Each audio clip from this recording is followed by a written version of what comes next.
Les bouillons de légumes ou de viande ont toujours été utilisés pour donner de la saveur au plat. Ils étaient réalisés avec les restes de préparation, les fans de légumes, les os, cartilages, arêtes de poissons, j'en passe et les meilleurs. Et en plus de donner du goût, c'était un concentré de minéraux et d'oligo-éléments excellent pour la santé. En 1880, Claude-Émile Théodore Urban a eu l'idée d'inventer un cube de bouillon tout prêt, à base de viande. Et c'est en 1908 que Julius Magie, ça doit vous dire quelque chose, commence la commercialisation de bouillons déshydratés sous forme de cubes, dont il existe aujourd'hui différentes variantes, bœuf, poule, légumes.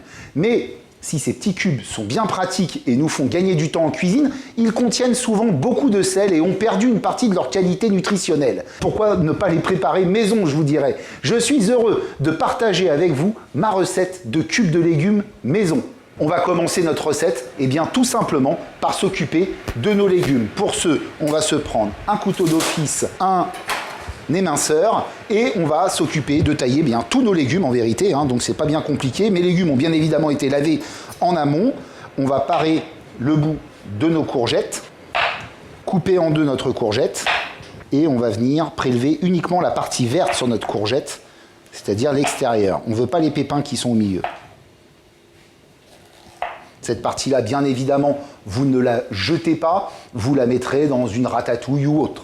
Allez, on fait ça sur l'intégralité de nos courgettes et après, on va tailler tout ça en petits cubes. Ces morceaux, on va les prendre et on va tailler des petites lanières dans la longueur, comme ceci. On va se faire des cubes de 0,5 sur 0,5 à peu près. 5 mm sur 5 mm. Alors, ne sortez pas le double décimètre, on va tout mixer à la fin. C'est juste que ça va cuire beaucoup plus rapidement en les taillant assez fins. Si on les taille trop gros, ça mettra juste plus de temps à la cuisson. Un saladier, me débarrasser dedans les courgettes. On va continuer notre recette par éplucher notre oignon. Notre oignon est épluché. Tant qu'on est dans l'épluche, on va s'occuper de nos os. Tant qu'on y est, on les fend en deux et on enlève le germe à l'intérieur qui est indigeste. On va se faire également nos carottes, donc on va couper les deux extrémités de notre carotte, un petit économe, et on épluche la carotte. Ensuite, tant qu'on y est, on va s'occuper de nos poivrons. Donc pour ce, on va couper les deux extrémités, comme ceci. Le pédoncule à la poubelle. On ouvre comme ceci notre poivron, et avec un couteau, on va venir à l'intérieur enlever la partie blanche en tournant comme ceci. Voilà. Et on enlève tous les pépins. On va faire le poivron rouge. On coupe le sommet, on enlève le pédoncule, on coupe la base. Voilà, superbe. Parfait. On va attaquer le taillage. Donc pour ce, on prend notre oignon. L'oignon, on va le fendre en deux. Et on va le tailler également en petits cubes de 0,5 sur 0,5. Donc on fait des incisions sans aller jusqu'à la racine dans un sens, on désépaissit dans l'autre, et derrière on vient tailler nos cubes de 0,5 sur 0,5. Alors là, mon couteau, c'est une serpe, donc toutes les tailles qu'on a à faire là, on va aiguiser notre couteau. Dans les tours de main, vous avez une vidéo qui vous explique comment bien aiguiser un couteau. C'est important de le faire régulièrement, au fusil. Alors sur les bouillons, moi je perds rien, la racine je la mets aussi, parce qu'on va mixer. Donc là ce que je vais faire, je vais m'allumer une grande sauteuse et je vais commencer à mettre mes légumes au fur et à mesure dedans. Comme ça je vais gagner en temps. Sinon vous pouvez tailler tous vos légumes et après lancer votre cuisson. Moi je le fais au départ, en même temps que je taille, comme ça je gagne en temps. Je vais me mettre à 8 sur 10 ici. Je vais faire préchauffer mon huile. Pendant que mon huile est en train de préchauffer, je vais tailler mon ail. Alors je peux le hacher, je peux aussi tout simplement le tailler en pétales, ça c'est à votre convenance. À la fin tout ça on va les mixer. Mon ail, je vais le mettre dans mon huile qui est en train de chauffer, comme ça elle va se parfumer avec mon ail. Voilà. Mets notre ail dans notre huile, après on va ajouter nos oignons, on va les faire suer. Et tout ce qu'on va tailler, on va le rajouter au fur et à mesure. Et bien évidemment, je vais mettre au fur et à mesure ce qui va mettre le plus de temps à cuire. C'est-à-dire, je vais mettre mes oignons, après je vais mettre mes carottes, après je mettrai mes poivrons, j'enchaînerai sur le céleri, le poireau, et je finirai avec mes courgettes que j'ai taillées au tout début. Comme ça, celles-ci, elles étaient déjà faites. Là, on voit que mon ail est en train de frémir de plaisir dans ma casserole. Je vais venir ajouter mon oignon. Là, le but, c'est pas de colorer, hein. Le but, c'est uniquement de faire revenir nos légumes tranquillement, hein. Donc s'il faut, on baisse notre feu. Nos carottes, on va les fendre en deux dans la longueur une première fois et une deuxième fois. Comme ceci. Allez, c'est parti. On taille ensuite. Une paysanne, ça s'appelle. Mes carottes sont taillées, je vais venir les ajouter dans ma casserole, hein. Au fur et à mesure, je vais tout ajouter, hein. Je reviens mélanger un petit coup. Et ce que je peux faire en même temps, c'est couvrir. Comme ça, ça m'accélère un peu ma cuisson. Je vais m'occuper de mes poivrons. Donc mes poivrons, je vais faire des petites lanières. Et je les retaille dans l'autre sens. Des petits cubes. Tant qu'on y est, on va aller mélanger. Et en même temps, on va ajouter nos poivrons rouges. Mélange bien. On recouvre. Et on va se faire le poivron jaune. Je vais retourner mettre mon poivron jaune avec ma préparation en cuisson et en même temps je vais ajouter mon bouquet garni. Mon bouquet garni, hein, c'est avec le verre de mon poireau, un petit peu de thym, un petit peu de laurier dedans, le tout ficelé, et ça me fait un joli bouquet garni qui va me donner également de la saveur. Et je viens mettre mes poivrons jaunes et également mon bouquet garni et je mélange. On continue notre recette avec notre céleri branche. Le céleri est originaire d'Italie et dès l'Antiquité, excusez-moi, il était utilisé quotidiennement comme plante médicinale et aromatique. Il faudra attendre la Renaissance pour le voir apparaître comme condiment en cuisine et le 19e siècle pour qu'il arrive dans nos assiettes. Alors, il est produit en Europe de juillet à janvier. Le céleri branche est aussi bon cru que cuit et il fourmille de composés antioxydants. Il est idéal pour agrémenter des bouillons ou les sauces, c'est ce qu'on fait aujourd'hui, mais peut aussi se déguster en bâtonnet trempé dans du fromage frais pour l'apéro, c'est délicieux, croyez-moi. Donc là, on va rien jeter dans ce céleri, hein, il a été lavé, bien évidemment. Même les feuilles, je vais les utiliser. Donc je me récupère, je les feuille, je vais tailler en deux, ça sera plus facile pour le retravailler. Je vais déjà commencer par ciseler les feuilles. Voilà, tout simplement. Ça aussi, les feuilles, on peut les mettre dans un bouquet garni, hein, par exemple. Là, je vais tailler le haut de mon céleri en deux, comme ceci. Je vais le retailler comme ça, ça sera plus facile encore. Et la base, je vais la tailler peut-être en 3 ou 4, on va voir. Voilà. Superbe. Hop, je retaille en deux. J'aligne le tout et on y va, on taille nos petits cubes. On va se mettre ça sur le coin du poste. Nos champignons, tant qu'on y est. Et eux, on va juste les escaloper comme ça. Allez, on va mettre tout ça dans notre casserole. Ça commence à bien rendre son jus de végétation. C'est superbe. Je mélange bien. Regardez, là déjà, on a déjà plein de couleurs là-dedans. Je recouvre. On va s'occuper de nos poireaux. Alors les poireaux, on va juste enlever petite racine au bout ici, là. Les racines, on ne les jette pas, on les fait frire dans une petite salade ou autre, c'est vraiment superbe. Donc ne jetez pas vos racines de poireaux et on peut faire plein de choses avec. Et là, on va laver notre poireau parce que lui, pour le laver, il faut déjà l'ouvrir. Donc ce qu'on fait, c'est qu'on le prend ici, on met un coup de couteau dans un sens jusqu'au bout et un coup de couteau ici dans l'autre sens jusqu'au bout. Ce qui fait, vous voyez, que tout s'ouvre. Et là, on va aller laver à grande eau notre poireau. C'est parti. Donc on fait bien attention, on va bien chercher la terre partout. Mes poireaux sont bien lavés, je vais pouvoir maintenant les tailler. Donc pour ce, je ne vais pas trop m'embêter, je vais reprendre là où j'avais coupé un endroit pour le fendre en deux, comme ceci. Ce qui va me permettre de pouvoir ciseler tranquillement mon poireau. C'est parti. Et là, je vais aller intégrer ça au fur et à mesure, toujours en taillant dans ma casserole.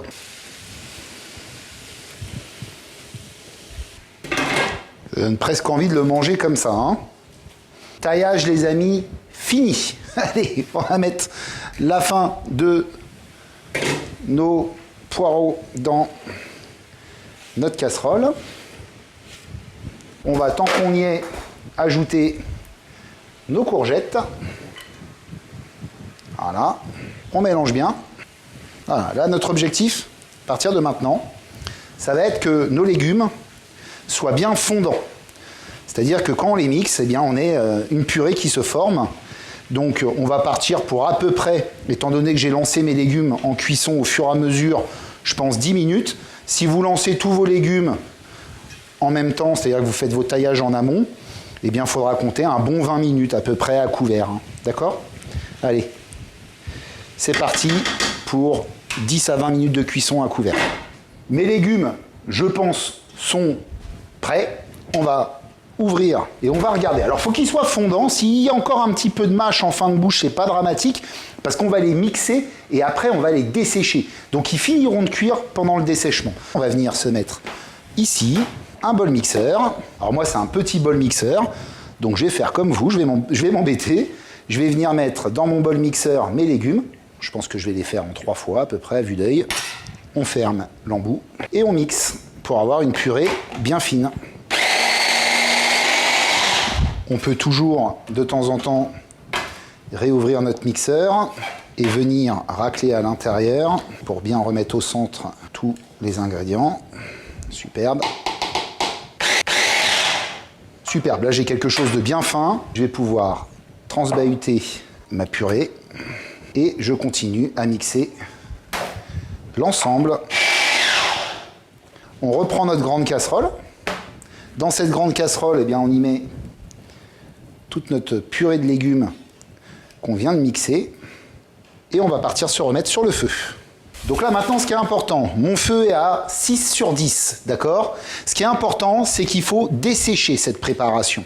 Donc pour la dessécher, eh bien vous allez voir, on va être à peu près 20 minutes sur un feu à 6 sur 10 et on va venir mélanger régulièrement de façon à ce que notre préparation s'assèche complètement et après on pourra commencer à congeler nos petits cubes de bouillon.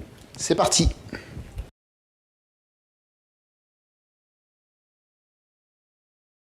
Ça commence à bien dessécher là-bas. Regardez, on mélange bien, on voit, hein, on n'a plus d'eau résiduelle qui descend. On est à la limite que ça accroche. Hein, par endroits d'ailleurs, ça commence à accrocher, donc c'est très bien. On mélange bien. Ça nous concentre les saveurs et surtout, ça va nous permettre d'avoir des bouillons qui vont être encore plus parfumés. Voilà, donc là, je prends ma casserole, je viens de mettre ici. On va se prendre une plaque. Et cette plaque, on va la filmer, ce qui nous permettra de démouler plus facilement. Alors, vous avez 2 écoles. Hein. En vérité, nos bouillons, là, on pourrait les prendre et les mettre dans des bacs à glaçons directement. Ça vous évitera de faire toutes les étapes que je vais faire. Et vous congelez et après, quand vous avez besoin, vous prenez un petit cube de bouillon et vous êtes tranquille. Moi, je vais vous montrer la technique où vous n'avez pas de bac à glaçons dédié. D'accord ? Donc, on va se prendre une plaque. On va graisser notre plaque. Alors, vous, si vous n'avez pas de bombe graisse, vous pouvez mettre un tout petit peu d'huile au fond.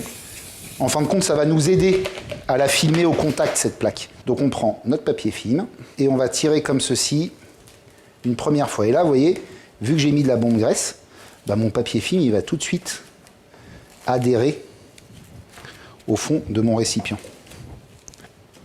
Le premier papier film est mis, un petit coup de couteau ici, on cale bien partout. Moi, je remets toujours un petit coup de bombe graisse sur le premier papier film pour que le deuxième vienne adhérer dessus. Et on vient faire le deuxième côté en faisant attention de ne pas se prendre dans le premier. Voilà, et là, on y va tranquillement. Parfait, petit coup de couteau. Et là, on fignole. Voilà, ça va vous aider à démouler votre préparation. Il ne nous reste plus qu'à venir couler toute notre préparation dans notre moule. Et on va répartir toute notre préparation. Top! Ma préparation est maintenant prête. Je vais l'envoyer au congélateur. Donc l'objectif pour moi, en fin de compte, c'est de commencer à faire prendre. Il ne faut pas congeler à fond, sinon vous allez galérer à les retailler derrière. Mais on va pré-congeler, donc il faut que ça soit dur, qu'on puisse le travailler. Mais il ne faut pas non plus que ça soit comme ça. Donc à peu près une petite heure au congélateur, ça devrait être bon. C'est parti. Ma petite préparation commence à être bien dure. Je le sens là sur ma plaque hein, quand je touche. Je me demande même si je ne l'ai pas laissé un chouille trop longtemps. On va voir. Donc là déjà, on récupère notre papier film autour. Et avec notre papier film, on va commencer à tirer légèrement sur le papier film. Ça va aider la masse à venir. Alors tirez pas trop fort non plus parce que vous risquez de casser le papier film et après vous n'arriverez plus. Vous voyez, ça y est là, je l'ai. Vous voyez ? Avec mon papier film, j'ai réussi à bien tirer ma préparation. Je vais poser ça comme ça dans ce sens-là sur mon poste de travail. Ça vient tout seul. Vous étiez peut-être surpris tout à l'heure quand j'ai mis mon récipient chaud directement dans mon congélateur. Sachez, quand vous êtes pressé, que vous voulez faire des glaçons à la maison, si vous voulez que vos glaçons congèlent plus vite, mettez de l'eau chaude dans le bac à glaçons. Hein.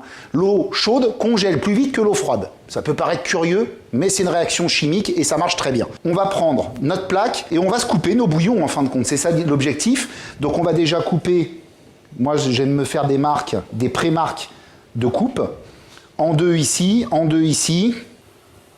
Voilà, couper en deux ici comme ça. Vous voyez, je me fais des pré-marques, comme ça me permet de savoir où je vais. Et là, je pense que je taillerai en 3. Donc ça, je vais le recouper après. C'est-à-dire, je vais le couper dans la longueur en 8. Comme ceci. Voilà. Et dans l'autre sens, on va peut-être couper plus en 3. Pour avoir quand même des beaux bouillons.